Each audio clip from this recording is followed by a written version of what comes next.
नमस्कार, मैं हूं आपके साथ अनुष्का और आप देख रहे हैं लल्लू लाल न्यूज। तमिलनाडु में चक्रवाती तूफान फेंगल के कारण भारी बारिश और भूस्खलन की घटनाएं सामने आ रही। इस प्राकृतिक आपदा ने राज्य के तिरुवन्नमलई जिले में भी तबाही मचाई, जहां भारी बारिश के कारण एक बड़े पत्थर ने अन्नामलैयर पहाड़ी के नीचे स्थित घरों पर गिरकर भूस्खलन का कारण बना। इस घटना में 7 लोग, जिनमें 3 बच्चे भी शामिल हैं, मलबे में दब गए। तिरुवन्नमलई जिले में हुई इस भूस्खलन की घटना के बाद जिला प्रशासन और बचाव दल की टीमों ने तुरंत राहत कार्य शुरू कर दिया। प्राप्त जानकारी के अनुसार भारी बारिश के बाद एक बड़ा पत्थर अन्नामलैयर पहाड़ी से गिरकर निचले हिस्से में स्थित झोपड़ियों पर गिरा, जिससे भूस्खलन हुआ और कई लोग मलबे में दब गए। घटना में 7 लोग फंसे हुए हैं, जिनमें 3 बच्चे भी शामिल हैं। घटना के बाद राहत कार्य तुरंत शुरू कर दिया गया। राष्ट्रीय आपदा प्रतिक्रिया बल के कर्मी हाइड्रोलिक लिफ्ट की मदद से मलबे में दबे लोगों को निकालने का प्रयास करें। भारी बारिश और अंधेरे के कारण राहत कार्यों में कुछ मुश्किलें आ रही, लेकिन प्रशासन पूरी ताकत से बचाव कार्य में जुटा है।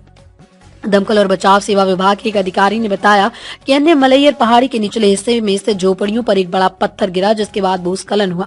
उन्होंने ये भी बताया कि मलबे में 5 से 7 लोग दबे हुए, लेकिन बारिश और अंधेरे के कारण स्थिति को और स्पष्ट रूप से समझ पाना मुश्किल है। चक्रवाती तूफान फेंगल के कारण तमिलनाडु में भारी बारिश हो रही है, जो भूस्खलन और अन्य प्राकृतिक आपदाओं के कारण बन रही है। राज्य के कई हिस्सों में भारी बारिश के कारण जनजीवन प्रभावित हुआ। प्रशासन ने लगातार मौसम विभाग से प्राप्त जानकारी के आधार पर मूसलाधार बारिश और भूस्खलन के खतरों के मद्देनजर अलर्ट जारी किया।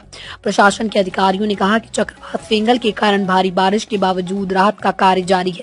तिरुवन्नमलई जिले में भारी बारिश और भूस्खलन की घटनाओं के मद्देनजर स्थानीय अधिकारियों ने राहत कार्यों को प्राथमिकता दी। जिला कलेक्टर और पुलिस अधीक्षक ने घटनास्थल का दौरा करने के बाद ये सुनिश्चित किया कि सभी संसाधनों का उपयोग किया जा रहा है। चक्रवाती तूफान फेंगल ने केवल तिरुवन्नमलई जिले में ही नहीं, बल्कि तमिलनाडु के कई अन्य हिस्सों में भी भारी बारिश और भूस्खलन के कारण समस्याएं पैदा की। इसके चलते सड़क यातायात में भी बाधाएं उत्पन्न हो रही हैं और कुछ इलाकों में बिजली की आपूर्ति भी प्रभावित है।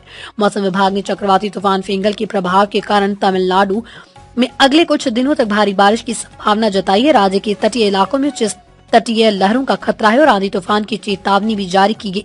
चक्रवात और भूस्खलन जैसी प्राकृतिक आपदाओं के दौरान स्थानीय निवासियों और सामाजिक संगठनों का भी सक्रिय सहयोग महत्वपूर्ण होता है। कई स्वयंसेवी संगठनों और स्थानीय लोगों ने मलबे में दबे हुए लोगों की मदद के लिए आगे बढ़कर कार्य किया।